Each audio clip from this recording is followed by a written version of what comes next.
Welcome to the Daily Decameron, Tales to Connect Us in Troubled Times. Episode 7, To Hell and Back. Today, one of Boccaccio's most famous tales. The story of Andreuccio da Perugia might be thought of as a kind of divine comedy in miniature. In the space of a single night, Andreuccio, a naive young merchant from Perugia, descends, one misadventure at a time, into a dark underworld, emerging at dawn to find redemption. As the setting for this comically horrific journey, Boccaccio chose Naples, a city he knew well because he had lived there when he was a young merchant's apprentice, and the locations he so vividly depicts are all real and plotted with precise geographic accuracy.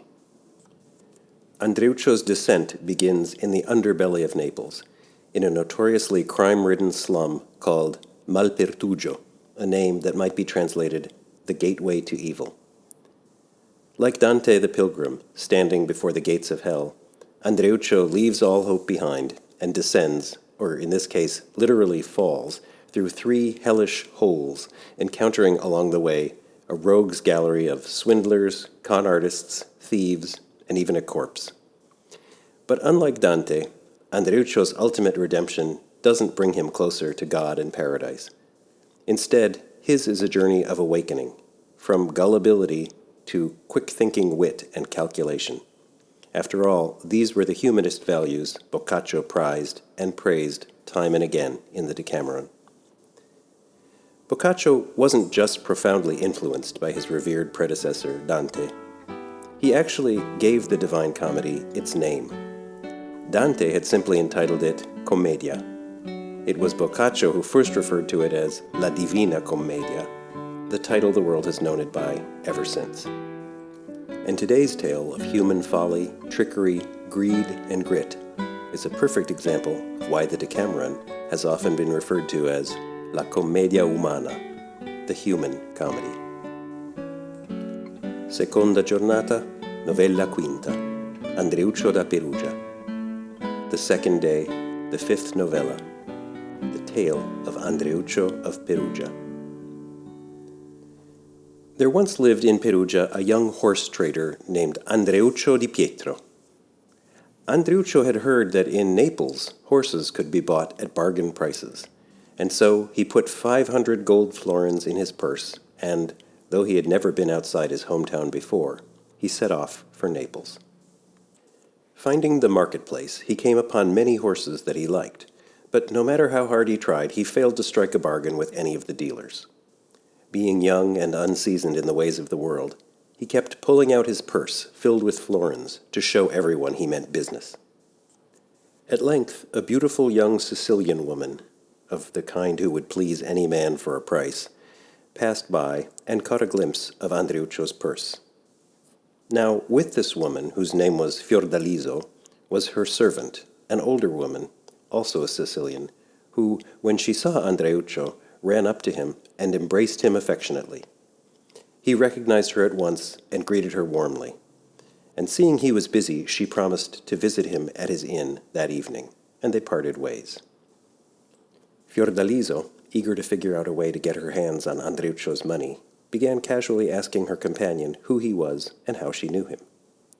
The old woman told her everything she knew about Andreuccio, which was quite a lot because she had lived in his father's house in Sicily and later in Perugia, and she told her where Andreuccio was staying as well. As soon as they got home, Fiordaliso sent her servant off for a day's errands, so she would be safely out of the way. And then she dispatched one of her servant girls to go to the inn and lure Andreuccio into her trap. "Sir," the girl said, upon finding him at the inn, "a genteel lady who lives here in Naples would like to speak with you." Thinking himself quite the handsomest of men, Andreuccio assumed that this genteel lady must be in love with him, and so he said, "Lead the way, and I shall follow." And off they headed to Fiordaliso's house. The house was in Malpertugio, a district every bit as respectable as its name implies. But Andreuccio suspected nothing and calmly followed the girl into the house. She called out to her mistress, "Andreuccio is here." and in a moment the ravishing Fiordaliso appeared at the top of the stairs, young, tall, and elegantly dressed and adorned from head to toe. She rushed toward Andreuccio, threw her arms around his neck, and embraced him in silence for a time, as if so overcome with emotion she could not speak. Then at last she began to cry, and kissing Andreuccio's forehead, she said, "Oh, my Andreuccio, how happy I am to see you." Andreuccio, astonished by this greeting, stammered, "My lady, the pleasure is mine." Without saying another word, Fiordaliso took him by the hand and led him through her sitting room, and from there into her bedroom, which was perfumed with roses and orange blossoms. There was a beautiful curtained bed, and dresses hanging on pegs all around the room, and Andreuccio was convinced that she must be a very great lady indeed. Guiding him to sit beside her on a chest at the foot of her bed, Fiordaliso turned to him and said, "Andreuccio, I am sure you must be surprised by my tears and my caresses, for perhaps you do not know me or remember hearing about me. But what I am about to tell you will surprise you even more. I am your sister, and now that God has granted me the good fortune of seeing one of my brothers before I die, oh, how I wish I could see them all, I assure you I will die a happy woman. But since you know nothing of all this, I shall now tell you everything. Pietro, your father, and also mine, resided for some time in Palermo, where he was loved by all who knew him. But no one loved him more than my mother, a lady of noble birth and a widow. Indeed, she loved him so much that she set aside her fear of her father and her brothers, and her own honor, and lived with him in a manner so intimate that, well, here I sit before you. But then Pietro had to return to Perugia, and he left me, a tiny baby, with my mother, and we never heard from him again. If he were not my father, I would criticize him bitterly for the ingratitude he showed my mother, who had given herself and all her possessions to him out of true love for a man she hardly knew, not to mention the love he owed me, his daughter. But what does any of that matter now? It's all in the past, and nothing can be changed.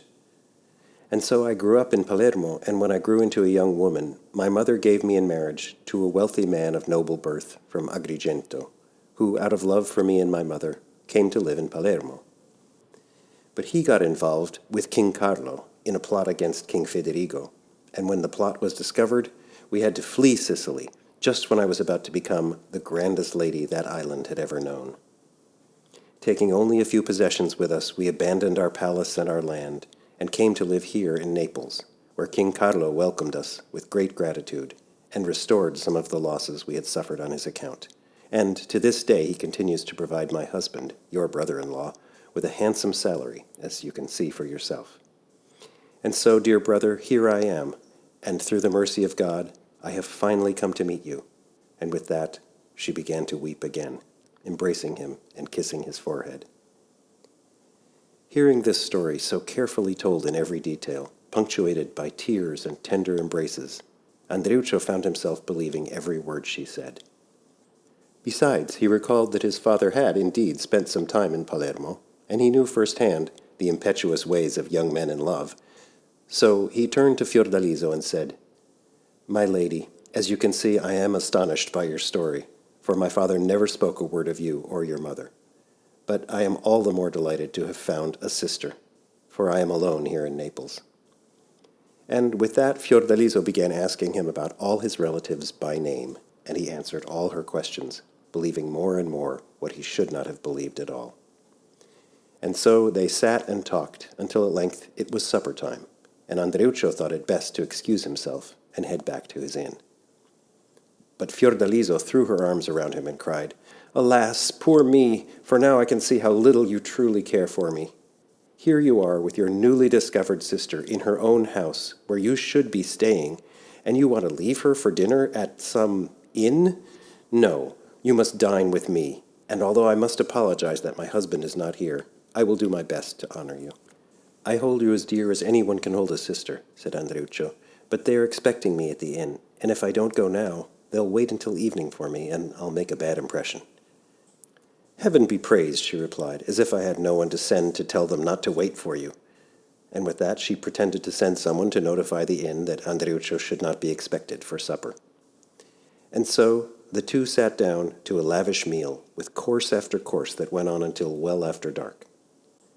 When Andreuccio finally decided it was time to leave, Fiordaliso once again protested, telling him that Naples was not the kind of town anyone should wander around in at night, especially a stranger, and, insisting he stay the night, she gave him her bedroom to sleep in, while she retired to another room.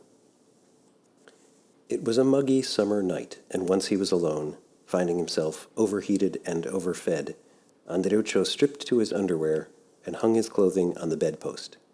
And then, feeling the need to empty the load in his belly, he called out to a servant boy and asked him where he might relieve himself. The boy pointed to a door in the corner of the room and said, "Go in there." Andreuccio stepped through the door and onto a plank between two beams. But, to his surprise, the plank was not nailed down, and when he stepped on it, it flipped over, plunging Andreuccio through the air, all the way down to the floor below. By the grace of God, although it was a very long way down, he was not hurt, because the muck that he fell into broke his fall. Andreuccio found himself in a narrow space between two houses, and the plank he had stepped on was the crude bench suspended over this alleyway latrine. He called out to the servant boy for help, but as soon as the boy heard him, he ran to tell his mistress, who rushed into the bedroom, found Andreuccio's clothes, and in them all his money, which he stupidly carried with him everywhere because he trusted no one. And when Fiordaliso had found what she was looking for, she locked the door through which Andreuccio had made his exit, and never gave him another thought. When the boy did not answer, Andreuccio began to realize, far too late, that he had been tricked. He scaled a low wall that separated the alley from the street, and ran to the front door of the house, where he shouted and pounded for a long time, but all in vain. "Alas, poor me," he sobbed. "I have lost 500 florins and a sister, all in so short a time." Andreuccio kept pounding and sobbing, and at length a servant woman opened the window, and, pretending to be sleepy, called out, "Who's down there making such a ruckus?" "Oh," said Andreuccio, "don't you recognize me? I am Andreuccio, the brother of Madame Fiordaliso." To which the woman replied, "I've never heard of any Andreuccio. If you're drunk, go sleep it off and come back in the morning." "But you must know who I am, and if you don't, at least throw down my clothes, and I'll be off." "You must be dreaming, young fellow," the woman laughed, and slammed the window shut.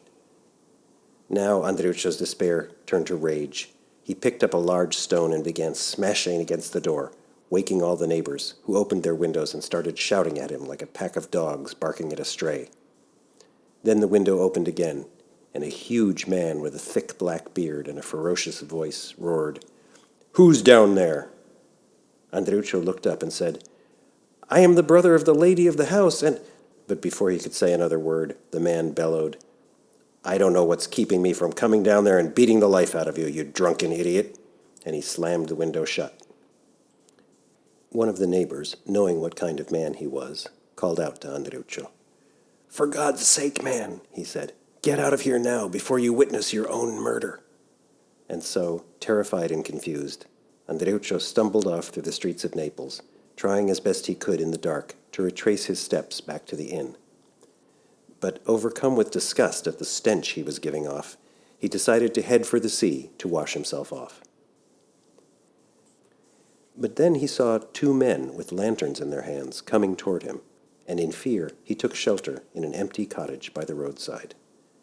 But the men were headed for that very spot, and they too went into the cottage.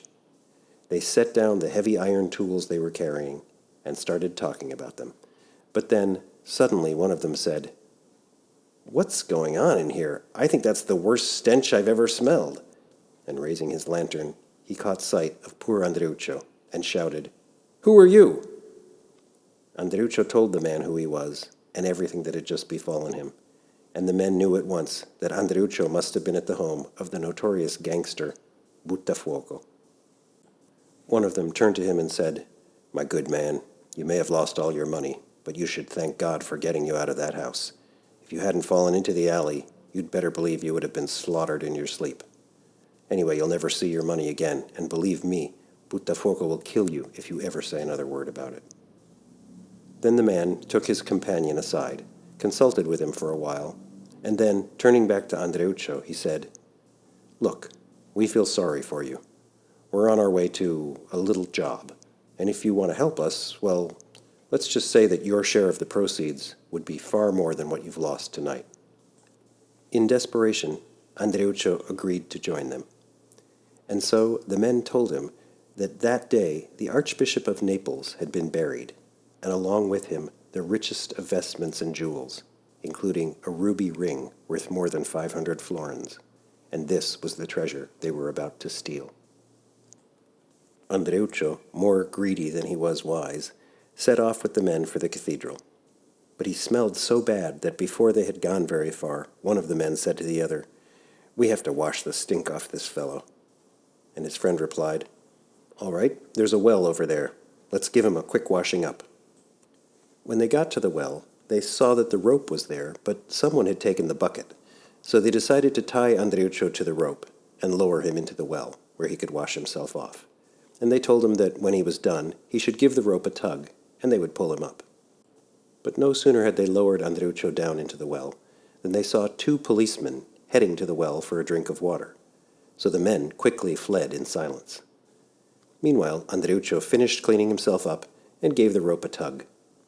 A moment later, the policemen set down their shields and weapons and started to pull up the rope, thinking there was a bucket full of water on the other end. As he neared the rim, Andreuccio let go of the rope, grabbed the edge with both hands, and popped out of the well. The startled policemen dropped the rope and ran off in terror. Andreuccio, as surprised as they were, barely managed to keep from falling back into the well. Regaining his composure, he climbed out and wandered off in confusion. But he soon ran into his 2 companions, who were on their way back to find him, and told them everything that had happened. They laughed and explained to him why they had run away and who the men were who had pulled him up. The 3 men headed off to the cathedral, easily made their way inside, and found the tomb, which was very large and was covered with a massive lid made of marble. Using their iron bars, they lifted the lid just enough for a man to crawl inside and propped it open. Then one of the men said, "So who's going inside?"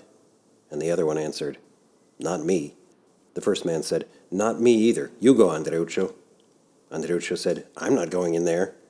To which the first man responded, "Yes, you are, or we'll beat you to death with these iron bars."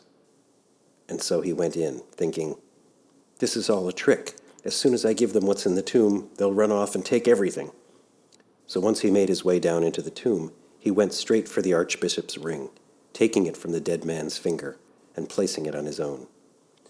Everything else he handed up to his accomplices, the staff, the mitre, the gloves, and the vestments, and then he told them that was all. There was nothing left to take. They called down to him that the ring must be there, and that he should keep looking for it. So he kept them waiting for several minutes while he pretended to search. But the men were on to Andreuccio, and they decided they'd had enough of him, so they pulled away the prop that was holding up the lid of the tomb and fled, leaving Andreuccio trapped inside. In desperation, he tried again and again to raise the lid, pushing with both his arms and his head, but it was no use. Exhausted, he passed out and fell onto the body of the archbishop, and if anyone had seen them, it would have been impossible to tell which of them was dead and which was alive. At length he regained consciousness and began to sob bitterly, for he knew he would either die of hunger inside the tomb, or, if someone came and found him, he would be hanged as a thief. And just as he was thinking these dark thoughts, he heard the sound of people approaching. From what he could make out of their conversation, they were thieves about to attempt what he and his companions had already done, and this terrified him even more. As soon as they had propped the lid open, these men began arguing about who should go in, until finally one of them, a priest, said, "What are you afraid of? Do you think he's going to eat you alive? The man is dead. I'll go in myself." And with that, he leaned his chest on the edge of the tomb, swung his legs over, and was just about to plunge inside, when Andreuccio grabbed his leg and started pulling him downward.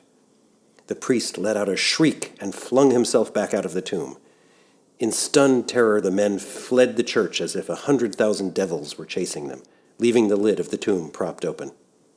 And once they were gone, Andreuccio, happy beyond his wildest dreams, leapt out of the tomb and ran out of the church. It was nearly dawn, and he wandered through the streets, the archbishop's ring still on his finger, until he made his way to the waterfront, and then to the inn, where he found that the innkeeper and his companions had been up all night worrying about him. Andreuccio told them everything that had happened to him, and the innkeeper advised him to leave Naples without a moment's delay. And so, Andreuccio di Pietro returned to Perugia, having spent his money on a ring instead of a horse.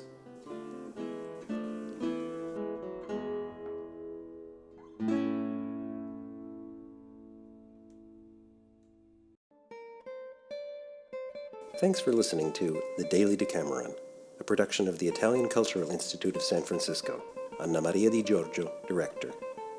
This program was produced by Franca Cavallaro and edited by Enrica Cavalli, with music performed by John Sayles. I'm your host and translator, Steve Siegelman. We hope you'll join us for more episodes in both English and Italian. Meanwhile, stay well, stay connected, and share your favorite stories with the people you love.